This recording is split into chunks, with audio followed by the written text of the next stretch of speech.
안녕하십니까. 국회 보건복지위원회 국민의힘 한지아 의원입니다. 앞서 김대식 의원께서 지적하신 청소년 ADHD 진료 환자 급증과 더불어 의료용 마약류로 분류되는 ADHD 치료제 처방 및 오남용 급증 문제에 대해 기자회견문을 낭독하겠습니다.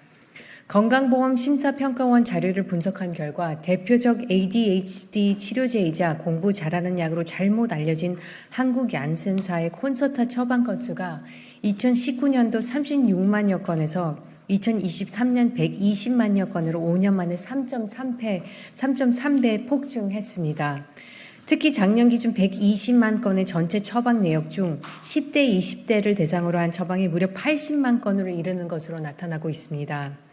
또 서울시 25개 자치구별 보면 전체 처방 43만 9,070건 중 일반적으로 교육열이 높다고 알려진 강남 3구, 즉 강남구 6만 6,277건, 송파구 4만 5,103건, 서초구 4만 4,873건 순으로 가장 많은 처방 건수를 기록하고 있습니다. 이는 서울 전체의 35.6%에 달하는 수치입니다. 실제로 교육열이 과열된 지역에서 ADHD 치료제가 학습 보조수단으로 공공연히 오남용되어 왔기 때문에 작년 강남 학원가에서는 메가 ADHD라는 이름의 시제품을 가장한 마약 음료 범죄가 발생하기도 했습니다. ADHD 치료제는 환자가 아닌 일반인이 복용하는 경우 신경절의 도파민과 노르에피네프린 농도가 강제로 높아져 지나친 흥분 상태에 이르고 약물 의존도가 높아지면 심각한 중독에 이를 수가 있습니다. 대검찰청이 발간한 2023년 마약류 범죄백서에 따르면 작년 10대, 20대 청소년층 마약류 사범이 역대 최고를 기록한 가운데 10대 마약 사범은 1,477명으로 1년 만에 3배 이상 급증했고 이들 중 상당수는 청소년기부터 향정신성 의약품인 공부 잘하는 약, 살 빠지는 약 등에 손을 댔다가 점점 강한 자극을 쫓아 마약류에 중독되는 것으로 나타났습니다. 지금도 온라인 커뮤니티 등에는 공부 잘하는 약 처방받는 법, ADHD 아닌데 중요한 시험이 있어서 처방받았다 등 약물 오남용 후기가 다수 게시되고 있습니다.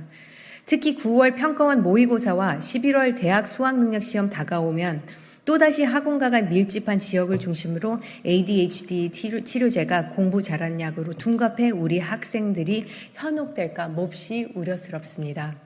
식품의약품안전처가 작년 수능을 앞두고 10월 중순부터 2주간 실시한 식품의약품 부당 광고 및 불법 유통 판매 집중 점검 결과 공부 잘하는 약 등의 이름으로 적발된 ADHD 치료제 불법 유통 판매만 무려 200건에 달했습니다. 올해 9월 모의평가를 앞두고 8월 중순부터 1주간, 11월 수능을 앞두고 10월 중순부터 2주간 집중 점검을 계획하고 있다고 하지만 식약처가 이를 모두 적발하고 조치를 취할 때쯤이면 이미 수많은 청소년들이 약물을 오남용한 후일 것입니다. 정부에게 촉구합니다. 보다 실효성 있는 약물 오남용 예방을 위해 집중 점검 시기를 더욱 일찍 앞당기고 그 기간 동안 연장하며 적발 즉시 조치하는 등 책임 있는 정책을 마련해 주십시오. 단순히 의사의 처방을 제한하는 규제 사업, 사후 약 방문과 다름없는 점검 사업에 그치지 말고 근본적으로 약물 오남용 현상과 인식 개선을 위한 캠페인에 나서 주십시오.